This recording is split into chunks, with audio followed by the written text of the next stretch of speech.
The bell shrieked. Silence fell. Hillside High, usually buzzing with teenage energy, stood empty. A hollow echo lingered in the hallways, the last remnants of the day's chaos. Mr. Hawkins, the elderly janitor, pushed his cleaning cart through the deserted corridor, the only soul left in the building. He always stayed late on the last day before winter break, savouring the peculiar stillness. But tonight the silence felt different, heavy, expectant, like a held breath before a scream. Mr. Hawkins shivered, pulling his worn cardigan tighter around him. The air, usually stale with the scent of sweat and teenage angst, felt strangely cold. He paused by the window, peering into the gathering dusk. Snow had begun to fall, each flake like a tiny white ghost dancing on the wind. The sight sent a prickle of unease down his spine. He shook his head, scolding himself for giving in to childish fancies. It was just an old building, empty for the holidays, nothing to be afraid of. He continued his rounds, the squeak of his cartwheels a lonely counterpoint to the silence. He passed by classrooms, their desks empty, chairs overturned. He could almost hear the echoes of yesterday, the squeak of markers on whiteboards, the rustle of papers, the bursts of laughter and hushed whispers.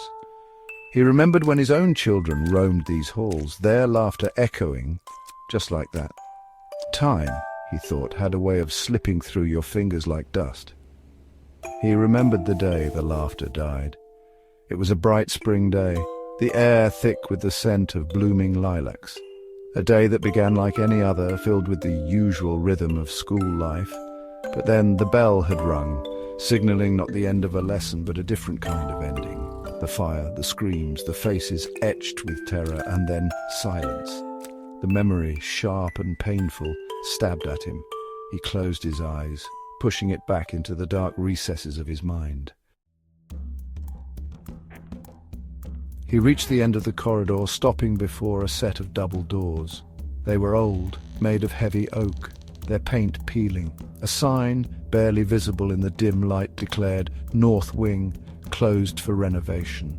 But everyone knew the truth. The North Wing hadn't seen a renovation in decades. It had been sealed shut since the fire, deemed unsafe, and yet rumors persisted. Whispers of strange noises at night, shadows moving in the windows. Some even claimed to have seen flickering lights, as if someone or something was still using that part of the school. Mr. Hawkins had heard the stories, dismissed them as the ramblings of imaginative students. But tonight, standing before the sealed doors, a shiver ran down his spine. He remembered the promise he'd made all those years ago, a promise whispered in the face of unimaginable loss, a promise he'd kept buried, just like the secrets hidden behind these doors. Tonight something called him to this forbidden place. The promise was a whisper, a desperate plea in the chaotic aftermath of the fire.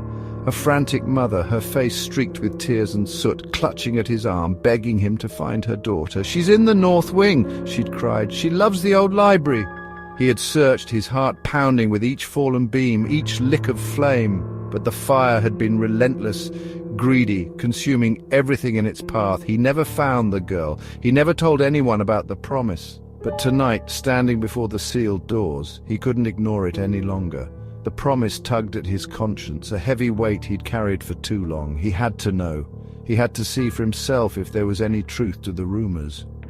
Maybe, just maybe, he could find some peace, some closure, in that desolate wing. Taking a deep breath, he pushed against the doors. They groaned in protest, the sound echoing ominously in the stillness.